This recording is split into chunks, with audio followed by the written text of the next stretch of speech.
Hey, full-time podcaster Wes Payne. Oh, hello there, Chris. Are you ready to do a Linux Unplugged program, Mr. Full-time Podcaster? Like we've never done before. This is Linux Unplugged, episode 266 for September 11th, 2018.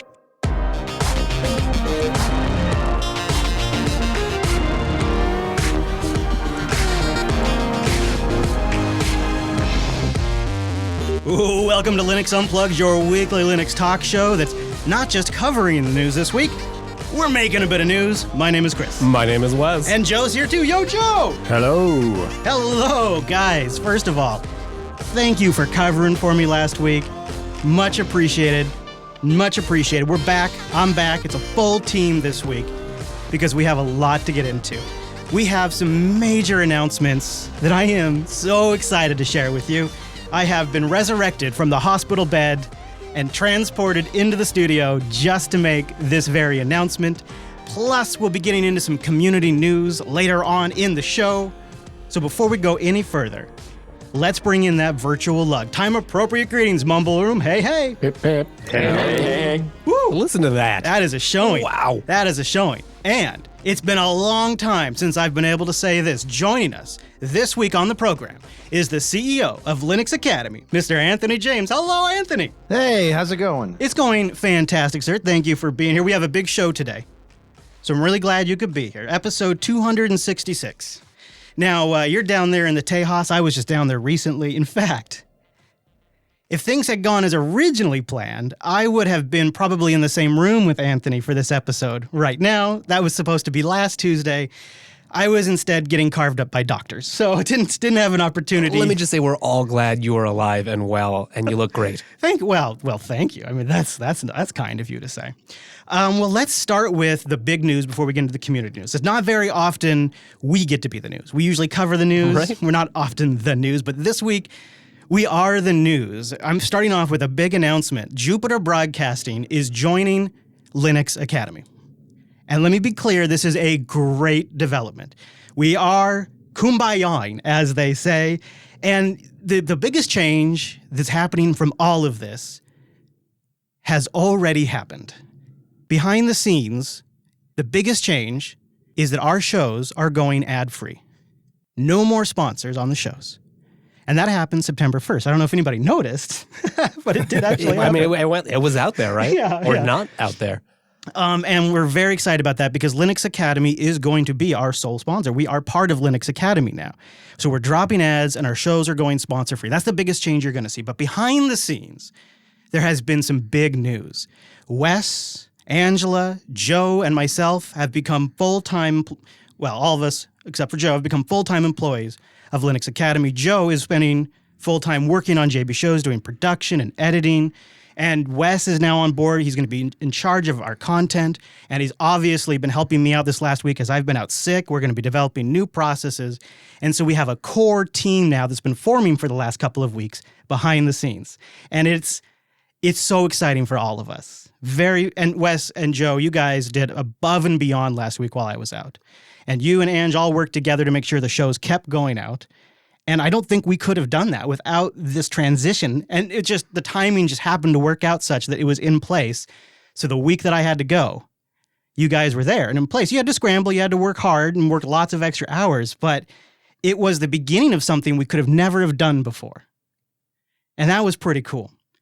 So that's been huge for us, behind the scenes and it's just been great, very exciting.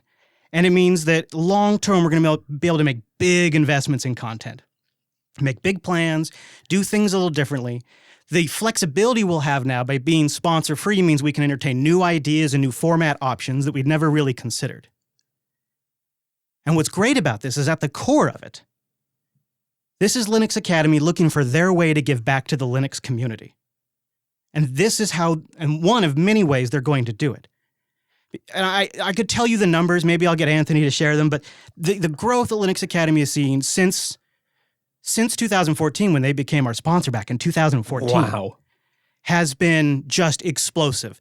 The numbers don't make sense. They're so big. And they've been looking for a way as they grow to give back to Linux, as they have been successful because of Linux and building content around there. There is that shared drive that we have to contribute back. So at the core, that's what we're trying to accomplish here. And we're going to contribute back in ways that Jupiter Broadcasting didn't have the means to do before. We'll be open sourcing our shows, our production pipeline, and we'll be open sourcing any tools that we create to automate our processes or validate or ensure production. We'll be doing that in an open way. We'll be setting up a GitLab instance where there'll be issues that we can track, code that you can see. We're still discussing licensing. It's all early days, but we're really excited about it. And I hope that we can help make tools that help other people create content on Linux. And we'll be using the funds that we generate via our Patreon to fund contributions to open source projects and free software. Something I want to experiment too, we're going to do swag matching, where we'll do match donations for swags. We'll help people get to events, community events that are important. And we'll even work to sponsor other podcasts in the community that are contributing something valuable back to the community. And I have a lot of experience in that area. And so I'm going to lend my services, and I'm going to work with these podcasts to help them grow their community a bit and become stronger. So just as an example, I mean, this is going to manifest in a lot of ways. It's early days. But as an example of something we're already taking action on, we've decided up early on to contribute a portion of Joe's production time to the Ubuntu podcast to help them with their post-production. Because that's an example of a show that I think is just a great show. And we need more great shows. The whole idea here is to get people excited and passionate about free software and Linux. You know, the Linux Action Show is a showcase show. They always showcase the best in Linux and the best in open source. At this show, we dive deep into the topics that matter to the users of open source software and free software. We talk about the new emerging technologies, the big trends that are coming, help you wrap your head around it. We go to the source of the people that are doing the work, and we help them communicate to you what they are doing. And I want more of that because I think that is vital to open source. We've had entire episodes where I've gotten up in my soapbox and talked about how the communication around free software and open source has a dramatic effect on the community. And we want to take some steps to help the podcasts and the free software projects that we use, for example, or that we get along with. We want to help everybody grow. And we want, even if that's just they use the source that we create to help produce all of this, they use the automation tools that we extend to do all of this, even if it's just that detached, that is a success for us. And we'll be using our Patreon funding to basically fuel all of that. Because Linux Academy is taking care of our run costs, and we don't have sponsors anymore. So we'll take that Patreon funding and we'll direct it at these types of initiatives. They'll be the funding source of our Linux community contributions and things like swag matching. But we're also going to expand the lineup on the network. We're already kind of in the next phase of this right now, and I'm very excited to announce that User Air is coming back very soon.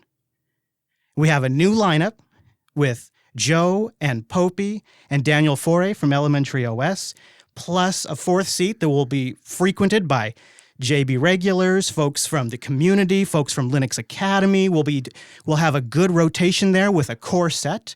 And Joe, do you want to share the details on when people can expect that and what sort of the cadence is going to be? So, yeah, we're planning to do that every 2 weeks, and it's going to be released on Fridays, all being well. So the first episode, the first rebooted episode, I suppose, will be this Friday. Yeah. Isn't that this I'm Friday? looking forward to it. Error.show is the new website, error.show/RSS if you want to subscribe. The new site is up. We're getting things in place in the back end, and the first episode should go out this Friday. That's great. People have been asking for User Air, and people loved that show, and it came down to a limitation of resources. We knew it was a show we needed to be doing, but we knew we couldn't pull it off. It's a new world now. It's a whole new world. And so that's why Anthony, the CEO of Linux Academy, is joining us today, because I wanted to also have everyone out there listening, have a chance to hear from him and kind of what their motivation is and learn a little bit more about Linux Academy if you're not familiar. And I think maybe, Anthony, the place to start here is how all of this started when I came down to visit you for Texas Linux Fest, and then we just kind of started talking from there about ways to work together more. Yeah, absolutely. You know, if you don't mind, real quick, back in 2014, when you first had me on the show, and then we kind of started that sponsorship relationship a little bit. We didn't. It was just me full time and a couple other people part time, and we really didn't have very many users. I think we had like 50 users at the time. And, this is a real testament to actually the Jupiter Broadcasting community and you and everybody and all your members and all the listeners. It's actually because of them. They helped us kind of grow, specifically in the early days and even in the later days too. But if it wasn't for the Jupiter Broadcasting community, I don't know that we would be where we are today. Wow. As a company, Linux Academy. So, honestly, it does make a lot of sense, and we're really, really excited. It's hard to have different types of open source projects with what we do. We like contributing to them, but we really want to give back, right? We have a lot of training architects on staff with a lot of knowledge. We really want to give back and give back to the community that helped grow us. And it's funny, you came down because it was on our April live show announcement. We were doing our 150 launches. And you were so kind to send I told everybody on there we were using it was a Mac software. Yeah, Wirecast. Wirecast. Yeah. And I got this email from you, and it was so nice. It was, hey, if you would like us to help you actually run Linux for your broadcasting stuff, I'll be happy to come down and set you up. And so he said, yeah, come on down. Let's hang out a little bit. And you flew down. We joined up at Texas Linux Fest. No, I took the RV down that first one. Oh, that's right. You did take the RV down. That was like how long was that road trip down there again? It was like 6 days down, 6 days back. It seems longer for some reason. Yeah, it did to me too. I think I could do it in 3 though. Mm-hmm. Well, so goals. Yeah. Goals. Yeah. We'll set that up as a goal. Yeah, and then you come down and we hang out quite a bit.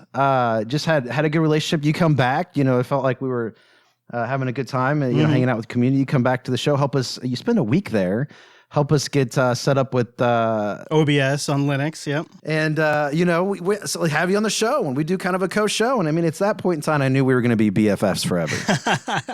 Yeah, it definitely clicked, and it was like, well, maybe we could do this, and maybe we could do that, and then the conversation changed to, well, maybe we should just consider this, because the thing is we're both content shops. Like, what we do is make content, and there's not very many people that understand what goes into making content except for the people who make it. And that kind of click, I think, is really rare, where we lined up and we're both making content for the Linux community, and we both understand how hard that is. And that I think was the seed that kind of grew from that whole thing.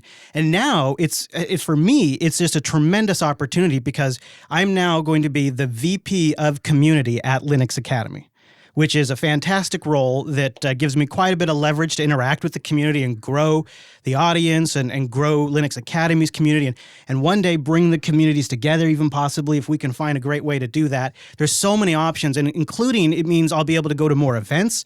I'll be able to attend things that are sometimes would have been way outside of my reach. And we may even see one day a version of Lady Jupes going down the road, fully wrapped up, totally loaded as a podcast official bus one day. Hey, yo. So many possibilities. I thought that we were doing that first thing. I know. Really. We got to get on that. Yeah. It's really great because you're actually part of the leadership team at Linux Academy right now. So, right. And what's so great about that is your love and passion for the community and working with the community. And that's what Linux and open source is all about, is giving back to the community, be part of the community, helping people grow, helping them, stay up to date, stay in touch, learn new things quickly, so on and so forth. So it's just a really exciting time. And quite frankly, to you and the entire team too, we're everybody, and I'm really excited to have you on. And you guys have just done nothing short of an amazing job with Jupiter Broadcasting. Your listeners are amazing too. Well, thank you. That's very kind. And I'm really proud of what we've built here. And, I never really had a big end goal in mind of being like some huge podcast mega corporation. I always wanted to do it in a way that would be sustainable, that would allow us to make content that is really focused on the actual bits of the show and not focused on trying to make ad sales and not focused on trying to be flashy and click grabby, so that way people want to throw money at us. And I never even wanted to entertain the idea of anything like a paywall to try to make this sustainable, because that seemed so opposite of what is natural to the free software community. And this gives us an opportunity to stay focused on the content, not worry about jumping and chasing sponsors, while also coming up with new ways to maybe talk to some of the people at Linux Academy that are just really, really massive topic experts on some of the things that we cover. I've been it's just incredible. There's yeah. so many resources, so many knowledgeable people at Linux Academy. We had, Wes has had an opportunity recently to go down and meet the Linux Academy folks. You spent a little time in Texas, and you really see it's an institution. It's an operation. And there are people there that are really smart, from Red Hat and Rackspace, and people that are deep into Azure, and people that are deep into OpenStack, and I mean deep. And they care about it, right? This is what they live and breathe, and there's just so much passion. They're contributors in some cases, and they have been so heads down and focused on creating content that they haven't really had an opportunity to put their heads up for air ever, and talk about what they do or talk about what they know. And there could be some big opportunities there for future shows and future content. So my head's spinning with all of the ideas. And I'm not kidding. Like I drugged myself out of the hospital to be here to talk to you guys about this because I am so excited. I'm a little concerned that you referred to us as a mega corporation. I don't know now. No, I said an institution. Well, I mean, what was it that we just saw like in the Dallas paper? The one of the papers in the Dallas area came out and listed Linux Academy as one of the things that's attracting people to the area. I mean, they are seeing phenomenal growth. So it's, you're humble about it, Anthony, but you have, I think, I'll just put it as this. You have a way of talking about the students and aligning people's priorities that it isn't bullshit. It really registered with me because you do it even when no one's ever going to see it. When no one will ever hear about it, it's behind closed doors or it's in a private, secure chat, you still do it. And that is how I feel about the audience. And this is the same kind of respect that I have for the audience that you have for the students. And that, I think, was the thing that we have a lot of common ground there. Oh, yeah. People in chat room are asking how do I feel about it. I'm very excited. And I think it's going to be great for the community because we'll be in a position where we can contribute back in a way we never could, which is something I've talked about for years trying to accomplish. And for me personally, it means I have things like medical insurance now, which probably just saved me from total financial ruin because I've just gone through 2 visits to the ER, 1 major, massive surgery, a week plus recovery in the hospital. And I have 2 months of intensive recovery at minimum ahead of me. So I could only imagine what the cost is. I have not yet even seen the first bill for the first ER visit, but I can imagine that it would be financially devastating to me. So this has been a very good opportunity for me. The timing of it worked out pretty good, both from having Wes to be able to join us full time, to have Joe to be able to join us full time and become even more integrated in our production pipeline, which is bringing up our quality across the board. World-class editor. Woo! Joe Resington, everybody. And to be able to reach out to the Ubuntu podcast and say, hey, we'd like to do this for you because we like you and we think what you guys do is important and we want to help make it sustainable. Like having the ability to do that now is the kind of thing that I've wanted to do for ages. And I think it's what takes a Linux community podcast to the next level, when you can start to become an active participant in the community and how you contribute. So there's a lot of possibilities down the road. It's early days. We don't really have much more plans to change things immediately other than adding user error. And things that we have now are just going to get better and have more focus and attention. Yeah. Yeah. And so with that is our opening to the show. Anthony, is there anything else you think we should touch on? I don't think it is. I just want to say it's great to have you all on, and don't underplay your situation there. Make sure you get some rest and take care of yourself. Community needs you. I know, I will. Amen. I will. Wes and Joe and Ange are going to have me covered for the next few weeks while I recover. I'll be on some shows as I can because I love doing it. But yeah, I'll definitely be tapping the brakes a bit more and those kinds of things, a little slower on social media, but I'll still try to make my presence and try to respond to people as I can. And we need to thank Wimpy as well for stepping in for TechSnap. That was very much appreciated. Yeah, thank you, Wimpy. It was a great episode. My pleasure. It was a lot of fun. So with that all said, if you have questions about this or concerns, let me know. You can email me or you can tweet me, and I will be collecting them and creating a FAQ at some point and releasing that. I want to give the other shows on the network a chance to also collect the questions.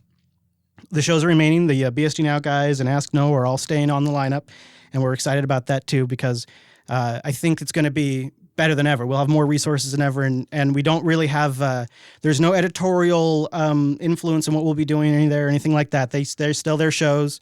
They own them and they get to produce them, and we'll still run them, but they'll be ad free now because we don't have to run ads anymore to sustain them. So that's, I think, probably the biggest change there. But if you have questions about any of this, email me, tweet me, and I'll be creating a FAQ. I'll also be listening from the guys on the other shows and correlating all their questions too. What do you think, Wes? What do you think? This is just so exciting. You've said all that really could be said. The thing for me is just that you care so much about this, and this is just a move that means you and the rest of us can spend more time focusing on it, doing it, having more time to engage with the community and the audience, and just spending all of our energies making this better. I'm really excited to be working with you and Joe. It's a great team we've got going here. It's something like you have been doing in your spare time for years now. And Joe's been cramming it in as he could for a year, at least with LAN plus, a year plus. And now it's a formal thing. It's a real thing. It's our job now. And I think it's a great team, and it's going to get even better. So it's so wonderful for us because it's behind the scenes. It's just super exciting. And that energy just feeds into the shows. Yeah, so stick with us. I mean, this is all very new. We're not going to make a bunch of huge changes right at the start, but there's a lot building. And JB's not going anywhere. It's going to be better than ever. Mark's in the chat room from the Ubuntu podcast. Mark, go ahead. Hey. Yeah. I mean, from our point of view, it's really good to have Joe on board doing this. It means that we can focus on the bit which we really enjoy doing, which is, meeting up once a fortnight and having a chat about stuff, and not so much about all of the other stuff we've got to do around it to get the podcast out, which we try and automate as much as possible, but you can't automate Joe. Yeah, that is well put. Yeah, that's exactly what we were thinking. Keep and make it sustainable that way, make it fun, keep it going. So I'm really glad that worked out. I'm elated, and I also get to be a big boss now. I'm a VP at Linux Academy. So and Anthony's going to have to put up with me as part of his leadership team now, and that's going to be wonderful. You're going to love it, Anthony. Don't worry. I'll just be ruffling feathers. It sounds great. Yeah. Yeah, it sounds great. Doesn't it sound great? Well, thank you. Thank you for coming on and chatting with us about it. The Mumble Room's always open if you ever want to join us for a show and chat about stories or anything like that. And I guess, if people are excited, go check out, I'm going to say this, nobody asked me to, it's not an ad, but if they don't have a heck of a sale right now over at Linux Academy, if you're excited about this, go to Linux Academy right now and sign up because it's $299 for the year, which makes it like less than $30 a month. And correct me if I'm wrong, Anthony, but if they get that price, it stays that. Like that's their membership price as long as they are a member. It doesn't reset at the end of the year. Yeah, and in fact, we actually have, if you recall our pricing back in 2014 when we first started talking, we have people who have never canceled their membership, and the price has always been the same. And we always like to reflect, pricing for I think we had like 12 videos or something back when we first talked. So the pricing was a lot different back then. They still have that same pricing regardless. So if you have it, you get to keep it forever. That's phenomenal. As an individual. So if you're pumped, if you're even half as pumped as we are, this is a really great time to sign up with that $299 a year because then you can lock it in. Yeah. You don't have to think about it. You just have access. When you want to learn something, there you go. Yeah. All right. Well, Anthony, thank you very much for joining us, and enjoy your evening down there. Stay dry because I know the weather's getting crazy down in Tejas. Yeah, I appreciate it. And welcome to all of you. Really excited to have Joe and Wes and Angela and you and everybody on the team, and welcome to the community. And again, thanks to the entire community for your support on Linux Academy in the early days. That really kind of helped us make, it is what it is today. And without the community, it never would have happened. So I appreciate you letting me come on, Chris, and join in on that announcement. I know it's for you guys, but I appreciate being able to come in and do that with you. And I look forward to working with everybody as we go forward. Absolutely. Yeah, thank you for making it. And let's keep rolling into the show. Oh boy, there's more show? Yeah, there's more show. Again, if you folks out there have questions, send them in to me, chris@jupiterbroadcasting.com, and I'll be collating a FAQ later on. I don't know when. Once we get enough questions in, I'll put that all together. But let's talk about some things that I suspect people may be interested in. We'll just do a couple of stories, and then that'll probably wrap us up just because I'm starting to hurt a little bit. But NextCloud 14 came out this week. Oh. NextCloud 14 came out, and everybody is probably kind of familiar with the whole Dropbox situation, so these announcements are even more attractive than ever. A couple of features in here, though, that I think are pretty fascinating. They're doing something called video verification. when I saw that title, I was like, what does that even mean? It's not like Face ID. It's just a way to identify the person you're about to share a password with before you actually send them the password. You know, camera pops on. Is this actually is this Wes Payne that I'm about to send this password to, or is it somebody pretending to be Wes Payne? Right. I mean, like, so often you have to establish some sort of side channel anyway to go communicate a password. You don't often send it in the same medium that you're discussing other things. This just automates that. Yeah. So NextCloud 14 is also bringing in two-factor authentication support with a new gateway system that lets you use SMS or Telegram or Signal. Hey, I use those already. That I love. That is super, super great.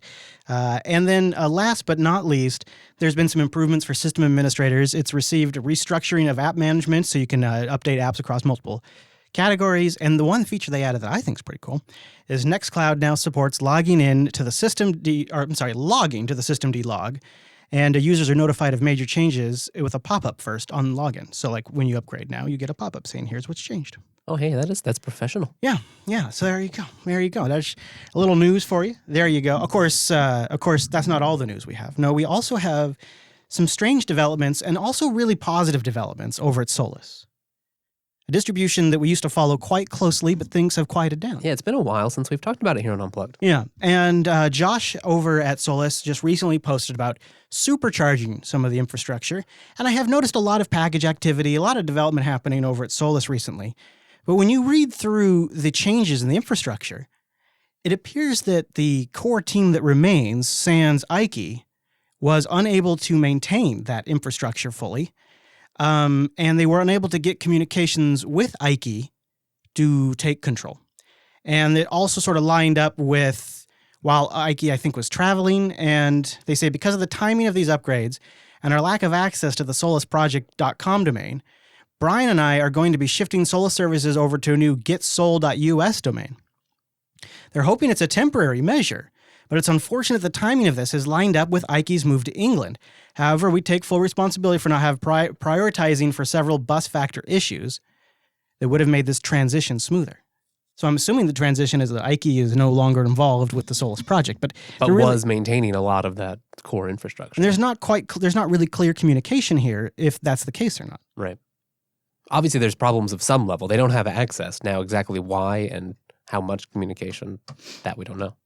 It's very odd, and it really pisses me off because it means Noah was right, and I just hate that. I just hate it when Noah's right because he and I would get into arguments, and I'd say, "No, Solus is different. Ike is a passionate visionary," and he would say, "It doesn't matter. They're a small distribution, and they disappear, and then you get screwed." And I would argue back, but this time it's different. Look, he's gone full time now. It's so different, Noah. You're so wrong. He was completely right.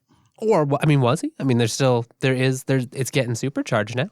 Yeah, I hope maybe you might be right. Maybe there's a chance. I wonder though. I'd kind of like to open that up to the mumble room. What happens when the main visionary driver behind a project fades away? Are the projects are they ever really the same? I'm trying to think of some examples of I'm trying to think of maybe some projects we know of that had Python's a recent example, but a little too new to comment on how it goes. But that same kind of vein though, you're on the right track there. I mean, if you think about it, there's a lot of projects that were started in the Linux world that the people who started it are nowhere even near it. Yeah, like you're talking just like old projects that's just been around forever. Yeah. And like a lot of the big ones, like most of the big ones have the people who started those are nothing to do with it anymore. Okay. A good example would be like Emacs. Yeah, GCC. Or GNOME or Debian or KDE. Ooh, GNOME is a good one. You're right. What about things like Budgie, though? Like Budgie seemed like it was, sort of an Ike-specific creation. Like, does Solus now continue their investment in Budgie, which is based on some maybe older technologies that were going to get replaced? Solus and Budgie aren't the same thing, though, right? Right, but it's their default desktop environment. Well, it is, but it's a desktop environment. There's nothing to say that Solus couldn't live on using another desktop environment as its default. Right. That's what I was just speculating, is maybe Plasma. There's a lot of effort in the GNOME version of... Right. That is true. And Wes just did a little review of GNOME 3.3.0 on Linux Action News last week. Sounds like you're running it right now, too, yeah? Yes, I am. Yeah, all right. So maybe it's right now we'll just call it a transition. And it could be a good thing. Could be a bad thing. I mean, really, it seems like Josh and the folks around the project are still working their butts off on it. Like I was just looking at some of the updates. Like they're still cranking. It's a hard question to answer, right? Like I think you'd be hard pressed to pick distros at random and see, well, how real is that bus factor? How much community support is there? Or is this really the work of one or two people? Yeah. It's an interesting case study. Yeah, and I find every time this happens, you do have to take each incident into its own like individual space. Like you can't immediately lump in like past projects that have faded away and things like that. But it's tempting. I'm certainly tempted. People said things about Solus changing things, and it was gonna end badly, and it didn't so far. When they went rolling, it didn't they didn't really collapse or anything. Right, so. right. Yeah, there have been the sky's falling calls before. Joe, you've been awfully quiet on this topic. You don't have thoughts on this? I have a lot of thoughts on it, but it's very awkward for me because obviously I worked with Ike for best part of a year on Late Night Linux and had a lot of off-air conversations with him and have a lot of insight into this, but I don't know how much to share publicly. I mean, it was quite clear that he wasn't that happy with his life and he made some major changes. He posted all over Google Plus about it, how he was getting a bike and getting fit and losing weight and, paying attention to his appearance and everything. And then suddenly he says that he's going to move to England. And, I think he'd said on air that moving to England was not something that he wanted to do. Even going there for things like Fosstalk Live and OggCamp were just not on his agenda. And then suddenly he goes over there and then goes AWOL. I mean, there's a post on the Solus forum, someone asking, this is a couple of weeks ago, where's Ike? When he first moved over to England, he posted about having the flu. And, which is not surprising, when you do, he talked about driving for nearly 12 hours or something from Ireland to England. And if you do that without sleeping and stuff, it's not a surprise going to somewhere new that you're going to get something like flu. That's for sure. Be potentially laid up for a couple of weeks. But then one of the devs replies saying that he was struggling to get an internet connection. Now, there are very few places where you can't get at least some internet connection to at least talk to the team and sort out this domain issue. It's not a good sign when you have to change domain for your project. It means that whoever was controlling that domain cannot be contacted or is hostile. I don't think that he's hostile in any way. I think it's just that he's disappeared. His life priorities changed, shifted, and clearly he's not involved with this project anymore. You only have to look at the evidence. If you look at the fabricator for Solus, you look at the GitHub, he hasn't committed, he's not pushed any commits for a long, long time now, since July. And he's just not involved with the project anymore. And it's a shame to me that Josh is running this thing and not being straightforward about that. I mean, if you read between the lines, you can see that clearly Ike isn't involved. And I just don't understand why Josh doesn't come out and say it. I messaged him about that and he just didn't reply to me. And I can see why he would want to be a bit cagey, hoping that Ike's coming back. But at some point, you just have to admit it and say to your community, Ike is gone and we're ploughing on without him. I don't know that you can necessarily draw that conclusion, though. From the outside, it's very easy to speculate. Someone hasn't posted, they've not done any development, and we've not heard from them for a while. But yes, real life gets in the way, whether it's children or surgery, changing country, or surgery, or getting married, or whatever it might be. Things get in the way, and sometimes you want to go offline for a bit and you want to do whatever you want to do to get your life in order. And that doesn't mean that he's gone. It just means that he's not here now. We've had people in the Ubuntu community who've disappeared, like properly disappeared, and then they just pop up out the woodwork years later and say, hey, you remember me? And everyone's like, yeah, welcome back. Come on back in, and welcome them back. You don't have to have a funeral for them. Right. Okay. That is one thing to disappear, right? And some people do that. And, if Ike had just disappeared, but he is the lead, the founder of this project who, it seems, controlled the main domain for them. And we're not talking about just the website here or the forums or the fabricator. We're talking about the repos and everything. Yeah, that's a mistake. Something has gone badly wrong here. Oh, yeah. I'm a glass half full kind of guy. I think I see it both ways. I think Popey's right. People need to human up sometimes. I have changes I've got to make, and I've got to deal with that.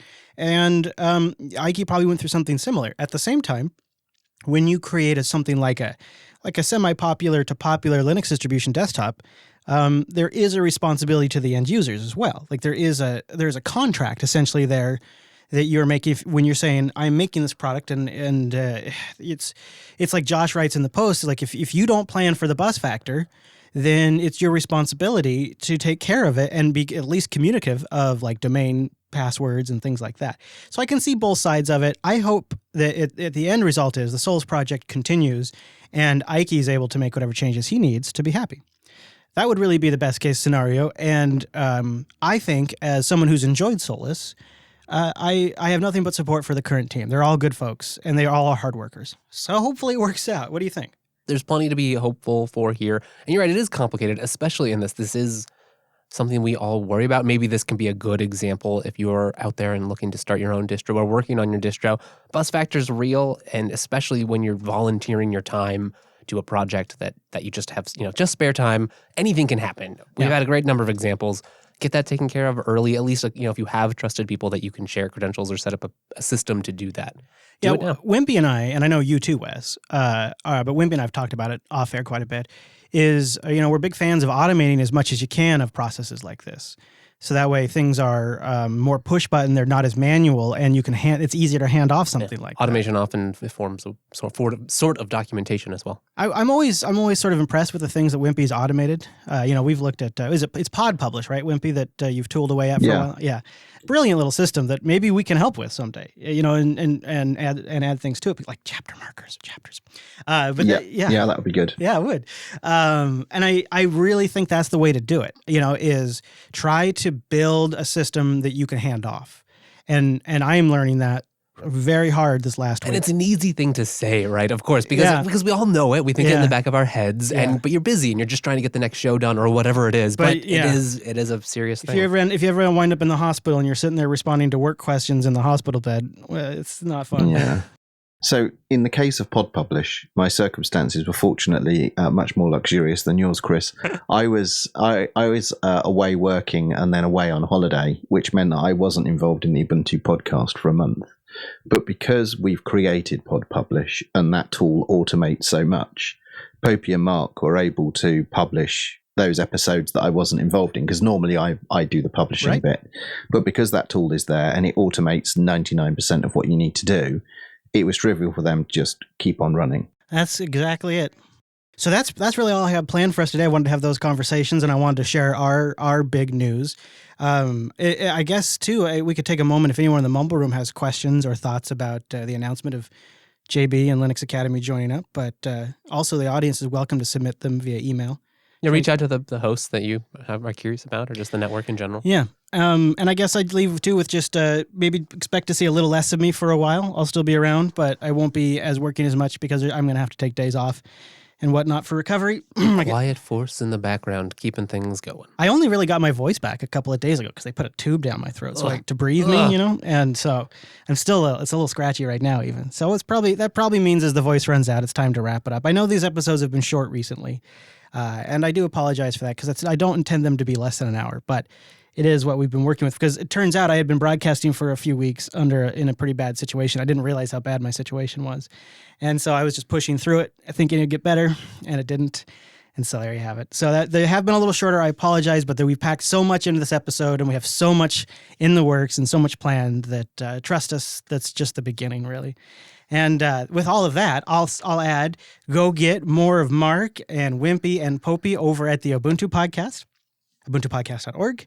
And keep an eye out for User Air, starring one Mr. Popey, Joe, Daniel Foray, and your friends that'll be joining from time to time on the User Air show. It's error.show. Error.show. And error.show/RSS for the feed. And like Joe said, there should be a new episode on Friday, and it'll be kicking off from there. Super excited about that. It should be in all of the podcast directories and whatnot already. So go get subscribed. Go get more Wes Payne at TechSnap. TechSnap.systems, where you can hear a recent special episode with one Mr. Wimpy, which was fantastic. So much fun. It was the one thing that's been kind of neat for me is I really enjoy you and Joe on LAN, and I really enjoyed you and Wimpy on TechSnap. So I've been getting to listen to more shows. I have, which has been useful because I've had a lot more downtime recently. Glad to help. So it actually has been pretty neat for me. But I've been getting a lot of notes from people asking how I'm doing. A lot of people assuming I'm on vacation, which is flattering. Not the case. We wish. I do wish that. But in the meantime, the shows will go on, and I will be back in full health in short. And we have so much in the works. I've never been this excited. Stay tuned. We got a great team now, full-time team. We're working for a company that knows content, who has developers and marketing and like actual departments of people and PMOs that can help us make project plans and is behind us contributing to open source and sending me to events and all of it. It's just going to be a huge, huge upgrade for us. So we're very excited. We'll be sharing more details about the projects we plan to open source, the licensing that we'll be choosing, all of that in future episodes. And I hope we'll see you right back here next Tuesday.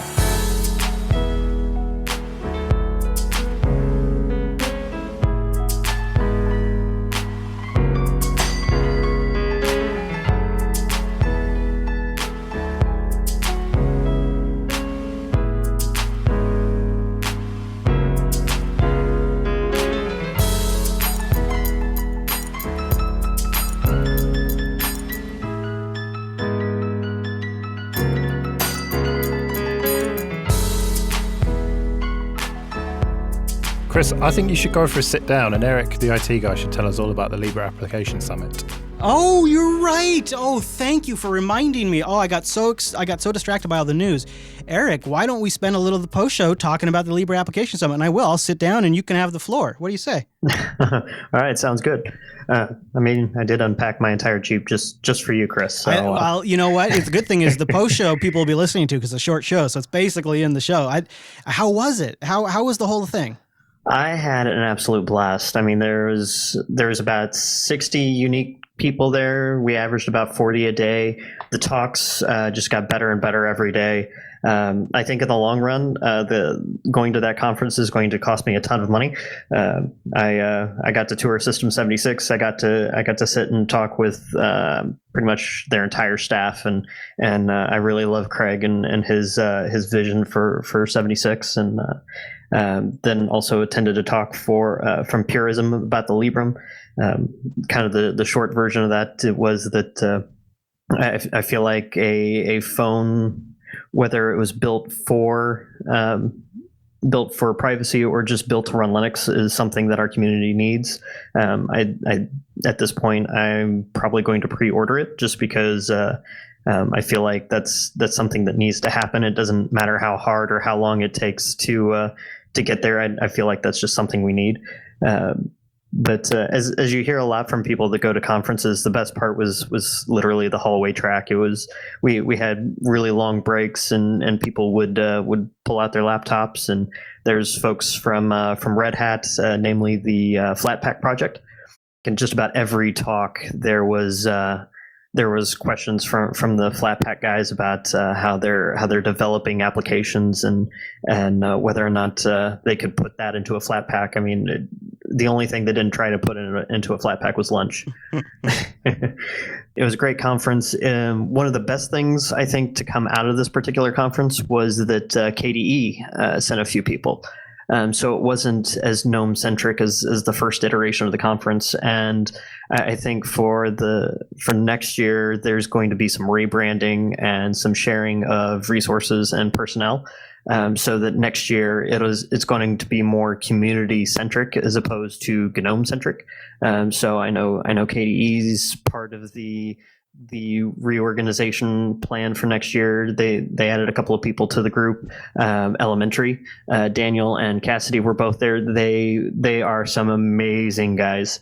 I had a lot of fun getting to know them and talking to them, and I think they both signed up to be part of the Libre Application Summit committee. One of the things we're going to bring up is a rebrand and a rename. Mostly because it's really confusing to people who are new to the community well, is this Linux Action Show? Is this like... Yeah, I was going to say, not to mention the acronym. Yeah, exactly. But so that's definitely on the plan for next year. We've got a bunch of folks from, let me see who I can name off the top of my head, from Spotify, from... I think Nihilus, or the company behind MailSpring, I know a bunch of folks from Canonical wanted to come. It just didn't work out timing wise. So I think next year there'll be a slight shift in when this conference happens. That way more people can attend. With expanding by expanding the committee that's planning the conference, we can get things planned and set up sooner. That way next year we can get more attention around this conference. We can get more people involved and try and present desktop Linux as a unified front instead of GNOME versus KDE versus LXDE. Right. And it sounds like those seeds were laid, in this one. So that's amazing. Very much so. And one of the best parts, one of the coolest things I got to see was there was one of the days I was there, I was sporting my Jupiter Broadcasting shirts. And so some people recognized me from being in the Mumble Room on this show.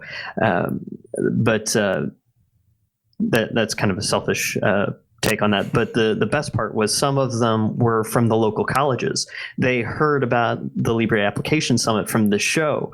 And so they all pooled their money and they bought tickets and they all carpooled out. There's two different shows. There were two different colleges, and they were some of the most involved in the Q&A sessions. They, a couple of them have a digital signage project that they're working on, and I'll try and track that project down. I know I put it in the Ask Noah Show Telegram, but I'll track that project down. It was a neat idea to use Python and Raspberry Pis to have a central server that's sending out all the content from PDFs to MPVs out to Raspberry Pis across their campus. I think it's just their campus lab right now, but they've got some really cool ideas to spread their project across all of their campus, and so they kind of announced that, and some folks took some interest, and one of the schools is. There was a couple of gentlemen that will be joining the engagement team for GNOME. So they're going to try and Sumner, thank you so much. It's actually in the IRC. It was the Colorado School of Mines called Visplay was the name of the application that they're working on. And it was great to see college students getting involved and asking, okay, so how can I help spread the word around my campus and to my computer security club? And so it was great to see folks getting involved. And how much of it was technical then? Like, what was the balance between technical talks and more kind of overview strategy stuff? The talks themselves were about 70-30. A lot of it was pretty deep into the weeds. So as just a dumb systems engineer, I didn't quite understand all of it. But there was one of the talks, one gentleman from a company called FreeHive is actually made me think of Brent, because he is a graphic designer who got tired of being held hostage by Adobe in the Creative Suite, and is rebranded his entire company and went open source and said, Nice. This is a hard journey. His company is called FreeHive, FREEHIVE. And he was a very dynamic speaker, and he really brought some interesting attention to the developers and GNOME and KDE about the problems that are out there and some projects that could use some extra love. And I love how the IRC is throwing links in there. Thanks, guys. That way I don't have to. Freehive.com. Yeah, I see myself in that, and we need more people doing that, especially in the creative space. So yeah, spread it around for sure. You definitely should reach out to Ryan, the founder of FreeHive. He was really, really great and very, very open. That's great. I certainly will. Thank you. Yeah. And in fact, that was one of the cool parts about being there and knowing people from GNOME and knowing people from elementary. Just as a lot of you know, I'm somewhat new to the open source community itself. I've been involved in Linux for 7 years. I've been involved in running Linux on the desktop for about 2.5. But as far as the community goes, it's really been in the last few months. But within 15 minutes of the doors opening, I was able to talk to someone who was working on a way to monetize open source applications, and basically I had just met Cassidy not 10 minutes before, and so I was able to take this gentleman and go talk to Cassidy, because they're doing that right now with Elementary OS. So it was great to just be there and enable the community, and I've never tweeted so much in my life. Well, thank you for the summary. That does sound fascinating. It sounds like it was a really good event for you to go to, and so I'm really glad you could make it. And how many people do you think, if you're going to take a wild guess, were in attendance? I think we averaged about 40 people a day with probably 60 to 70 unique people. So there's some people that were only there for a day or 2 days, and then there's a few of us that were there every day. It sounds really quite intimate, actually, as an experience. I'm glad you went. That's fun. It really was, and intimate is definitely the right word to describe the technical exchange of ideas. We'll be doing some minor edits to all the sessions, and those will be coming out over the next few weeks. But the talks were really the sideshow. It was the work that got done. It was the exchanging of ideas. It was the fact that KDE and GNOME, people could see firsthand, were not competing, that they were just two groups of people that both have a passion for desktop Linux, and that they're. I think in the months and years to come, we're going to see more collaboration between the two projects. I know what I know what you're saying when you say you see the two projects working together. It's like the turf wars of the internet sort of just completely become irrelevant, and it's just two people trying to solve a problem working together in meat space. That's the best spirit. And we need both projects, because for me, I can only speak for myself, but Plasma doesn't work well for my workflow. It brings back too many bad memories of all the years I ran Windows. But when I moved over from Mac OS, GNOME 3 it worked. It fit right into my workflow. So we need both projects. So the only people that would lose on a turf war like that is the entire community. Presumably there was quite a lot of hype about GNOME 3.30 then. Pretty good timing with the release of that just having happened. Yeah, that was pretty convenient. We had a release party and had cake and went to a retro arcade bar. So there you could carry a drink around and play Galaga and Pac-Man and some others. But it was a really convenient timing. And having played with 3.30, I wish I could. I was planning on coming on today and just being all excited, and you've got to try this out. But as Wes kind of alluded to the other day, it's just another good release. There's a bunch of bug fixes. There is a new podcast app which I'm looking forward to trying, but it's a lot of good work. It was hundreds of commits. It was hundreds of people working on it, and all in all, it's a great accomplishment. I'm missing my Arch install right now because I'm not running it on my main workstation. So if you're running Fedora, that should come out in Fedora 29, which is slated for the end of next month. So I'm debating putting my main system onto the testing repos, just because I really want to run it. Nice. Yeah, I understand that drive. That is a spot I've been in. I have, as part of joining Linux Academy, I have a work machine coming to me, and Wes does as well. And we got, is Popey still here? Yeah, Neon Popey. We got ThinkPads. Indeed. So very excited. We have ThinkPads that they're actually being shipped to us, so they'll be here probably in a week.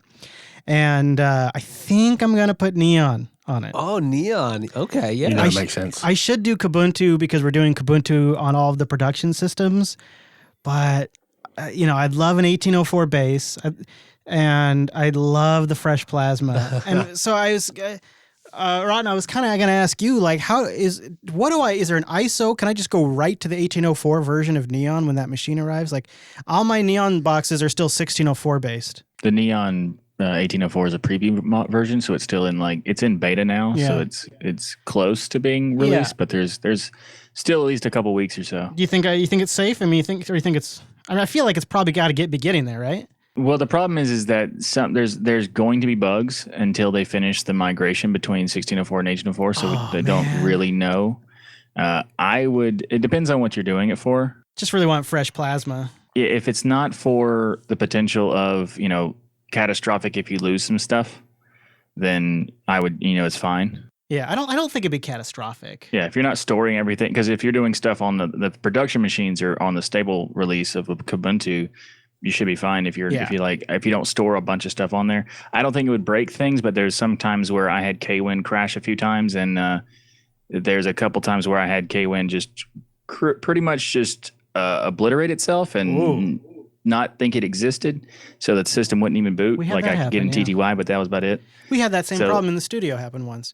Now, so I'm thinking like in a month though, the laptop is going to I guess actually more than a couple of months. I'm sort of grounded for a few months, but eventually it'll be my travel broadcast machine. So I do want it to be pretty rock solid, but I probably have a few months before it's necessary. So you need a rock solid distro on that laptop, right? And you're thinking about possibly Neon or maybe Kubuntu. Well, Chris, come on. There's only one distro that you could put on that. Solus.